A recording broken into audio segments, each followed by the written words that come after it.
ओम श्री गणेशाय नमः। आप सभी को राधे राधे। आज हम पवित्र कार्तिक मास के चौथे अध्याय की कथा करेंगे। नारद जी ब्रह्मा जी से कहते हैं कि हे महाराज, कार्तिक के महीने में जो दीपदान होता है उसका महात्म्य कहिए। ब्रह्मा जी कहने लगे कि हे पुत्र, श्रवण का दीपक हो या चांदी, तांबे, आटे अथवा मिट्टी का, श्रद्धानुसार कार्तिक के महीने में दीपदान करना चाहिए। ऐसा करने से सभी पापों का नाश हो जाता है। दीपक भगवान की मूर्ति के आगे अथवा मंदिर, तुलसी के वृक्ष के पास, चौक, गली, ब्राह्मण के घर, वृक्ष के नीचे, वन में, गौशाला, तालाब आदि पर घी या तेल से जलाना अति उत्तम है। ब्राह्मण के घर में अग्निष्टोम यज्ञ का फल मिलता है और जो आकाश में ऊंचा दीपक जलाता है उसको धन की वृद्धि और वैकुंठवास मिलता है। भगवान से प्रार्थना करें कि भगवान, आपके निमित्त मैं यह दीपदान करता हूँ। कार्तिक में मथुरा, माघ में प्रयाग और वैशाख में हरिद्वार का वास अति उत्तम कहा गया है। जब सूर्य तुला, मकर और मेष राशि का हो, उनमें किए गए व्रत, नियम, पूजा आदि बहुत ही अधिक फल देने वाले कहे गए हैं। इन मासों में अच्छे कर्म करने वालों से पापों का नाश हो जाता है। जैसे सूर्योदय से अंधकार, वज्र से पर्वत, गरुड़ के भय से सर्प, पवन से मेघ, ज्ञान से दुख, सिंह के भय से मृग, वैसे ही मथुरा के दर्शन से पाप भाग जाते हैं। कार्तिक मास में स्नान, जागरण, दीपदान, तुलसी सेवन, भगवान के मंदिर में झाड़ू लगाना, भगवान की कथा सुनना, कीर्तन करना आदि सभी भगवान की ही तुलना रखते हैं। अतः पूर्व जन्मों के पापों को नाश करने के लिए कृच्छ व्रत इत्यादि करें। नारद जी कहने लगे, हे ब्राह्मण, पूर्व जन्म के पाप कैसे जाने जा सकते हैं? ब्रह्मा जी कहने लगे कि पूर्व जन्म के पापों के चिन्ह कहते हैं ब्रह्म हत्यारा, यक्ष रोगी, गुरु स्त्रीगामी, कुष्ठी, सुवर्ण की चोरी करने वाले के नाखून खराब होते हैं, मद पीने वाले के दांत खराब होते हैं। ऐसे पूर्व जन्म के पाप चिन्हों से पहचाना जाता है। सो दान, तपस्या और कृच्छ व्रतादि से निवारण होते हैं। कृच्छ व्रतादि कहते हैं एक समय खाने से पादकृच्छ, 3 दिन सायंकाल और 3 दिन प्रातःकाल भोजन करने से अति कृच्छ तथा सायंकाल में 22 ग्रास और प्रातःकाल में 26 अथवा 24 ग्रास खाने से अति कृच्छ व्रत गया है। 3 दिन तक रोज खावें और 3 तक उपवास करें, यह भी अति कृच्छ होता है। सायंकाल में 1 ग्रास और प्रातःकाल में 1 ग्रास और 2 दिन बिना मांगा हुआ और 2 दिन भोजन नहीं करना, यह कृच्छार्थ व्रत कहलाता है। 21 दिन तक केवल दूध या पानी पीकर ही रहें, यह कृच्छाति कृच्छ है। 12 दिन तक उपवास करना प्राक व्रत कहलाता है। 4 दिन तक कुछ नहीं खाना, फिर सतु खाना या छाछ पीना और कपड़ा दक्षिणा दान देना सौम्य कृच्छ है। प्रकार 12 दिन तक करना द्वादशाहक होता है। तुला पुरुष का दान करना और गऊ का घृत, गोबर, दूध, दही और कुशा का जल पहले दिन खाना, दूसरे दिन उपवास करना, यह कृच्छ सांतपन कहा गया है। 3 दिन गौमूत्र, 3 दिन गोबर, फिर 3 दिन दही, फिर 3 दिन दूध, फिर 3 दिन घी खाएं, यह महासांतपन है जो सभी पापों का नाश करने वाला है। ऐसे ही गूलर, कमल, बेल, इनके पत्ते या कुशा का जल, यह प्रतिदिन पीने से ऊन कृच्छ व्रत होता है। और 3 दिन व्रत करके पहले लिखी हुई वस्तुओं का काढ़ा होवे तो पूर्ण कृच्छ व्रत होता है। यदि तपाया दूध, घी, जल एक एक प्रतिदिन पीवें और एक उपवास करें तो इसे तप्त कृच्छ कहते हैं। जल, दूध, घी, तिल यह तपाकर 3 दिन पीवें और एक समय स्नान करें तो यह भी तप्त कृच्छ होता है। इसका परिमाण पानी 8 तोला, दूध 12 तोला, घी 4 तोले पीना चाहिए तथा कार्तिक शुक्ला चतुर्दशी को भगवान का पूजन करना चाहिए एवं उपवास करके उस रात्रि को जल में स्थित होने तो यह जल कृच्छ व्रत होता है, जिसके करने से वैकुंठ प्राप्त होता है। कार्तिक सुदी सप्तमी को घी खावें, फिर एकादशी को उपवास, दशमी को घी खाएं, फिर एकादशी को उपवास करें। ऐसा 85 कृच्छ व्रत करके दिन में विष्णु भगवान की पूजा करें। वह तीनों लोकों में पूजित होकर वैकुंठ लोक को जाता है। कार्तिक सुदी छठ से 3 दिन केवल दूध पीवें, फिर नवमी से 3 दिन उपवास करें। यह महेंद्र कृच्छ व्रत करने से दुर्लभ वैकुंठ को प्राप्त होता है। 3 दिन तक अन्न खाएं, फिर 3 दिन तक उपवास कर भीषम पंचक व्रत तक करता है तो यह वैष्णव कृच्छ व्रत होता है।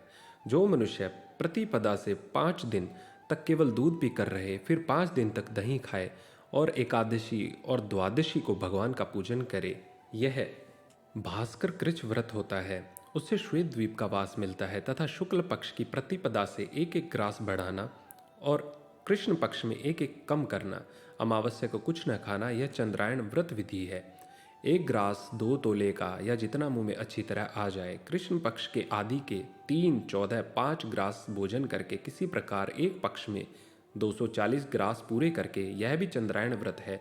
यदि 8-8 ग्रास प्रतिदिन दिन के 12 बजे खाएं तो यह अति चंद्रायण व्रत कहलाता है।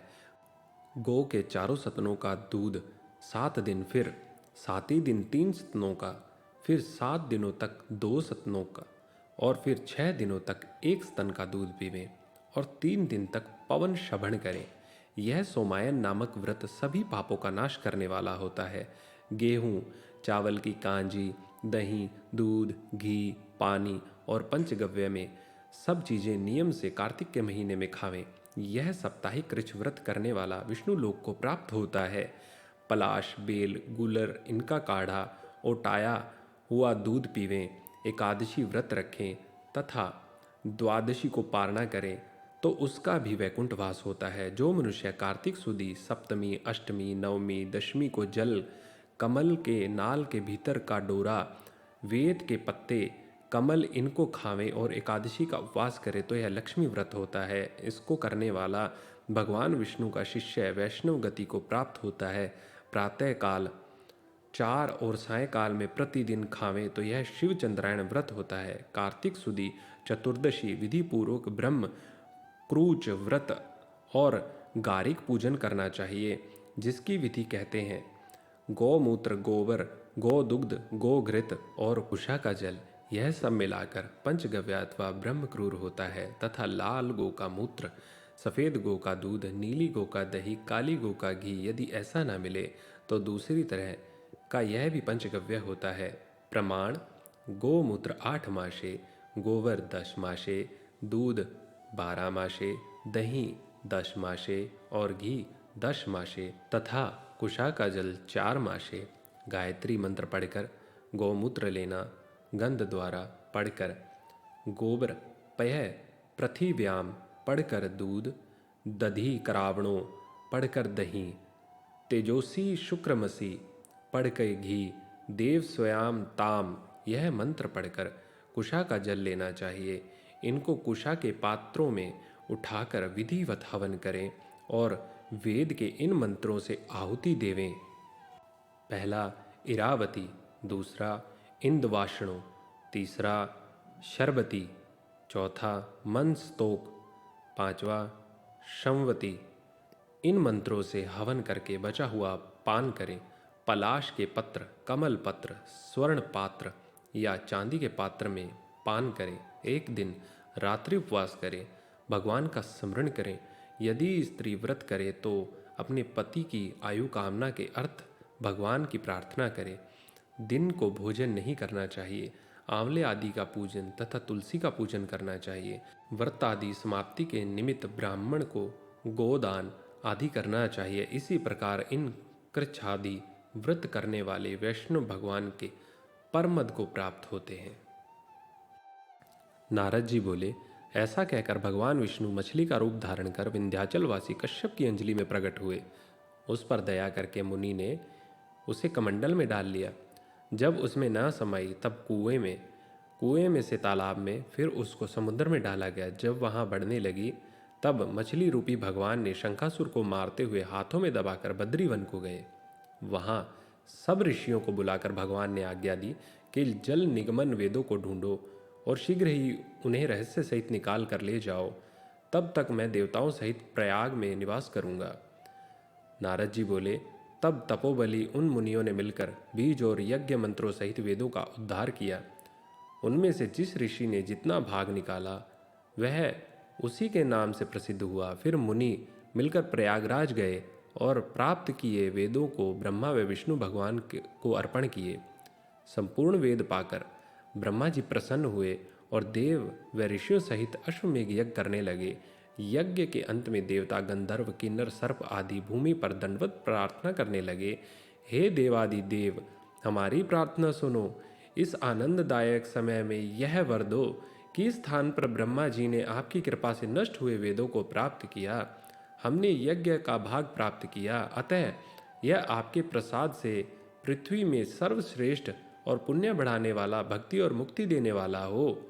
यह महाफलदायक, ब्रह्म हत्या आदि दोषों को दूर करके अक्षय फल देने वाला हो। आप यही वरदान दो। श्री भगवान विष्णु बोले, हे देवताओं, मुझे भी यह अभीष्ट है, सो ऐसा ही होगा। यह स्थान ब्रह्म क्षेत्र नाम से जाना जाएगा। इसी स्थान पर सूर्य की पुत्री यमुना जी का गंगा जी से संगम होगा। ब्रह्मा आदि सभी देवता मेरे साथ यहाँ निवास करेंगे। यह तीर्थराज के नाम से प्रसिद्ध होगा। यहाँ किया हुआ दान, जप, तप, व्रत, पूजा आदि अनंत फलदायक और मेरे पास पहुँचाने वाला होगा। यह अन्य जन्मों के ब्रह्म हत्यादि पाप भी इस तीर्थ के दर्शन मात्र से नष्ट होंगे। जो मनुष्य मेरे समीप शरीर त्याग करेंगे वे मेरे में प्रवेश कर पुनः जन्म धारण न करेंगे। जो अपने पितृश्वरों के निमित्त यहाँ श्राद्ध करें, उनके पितृगण मेरे स्वरूप को धारण करें। हे मुनिवरों, मैं सर्वज्ञ रूप से बद्रीवन में हमेशा निवास करता हूँ। जो फल अन्य स्थान पर 100 वर्षों में प्राप्त होता है वह वहाँ एक दिन से ही मनुष्य जीवन मुक्त हो जाते हैं और उन्हें कभी पाप नहीं लगता। सूत जी बोले, ऐसा कहकर विष्णु भगवान ब्रह्मा जी सहित अंतर्ध्यान हो गए और देवता भी अंश रूप में रहकर अंतर्ध्यान हो गए। जो प्राणी शुद्ध चित्त से इस कथा को सुनते हैं वह प्रयागराज व बद्रीवन में जाने के फल को प्राप्त करेंगे। इति कार्तिक महात्म्य चतुर्थोऽध्याय। बोलो तुलसी माता की जय।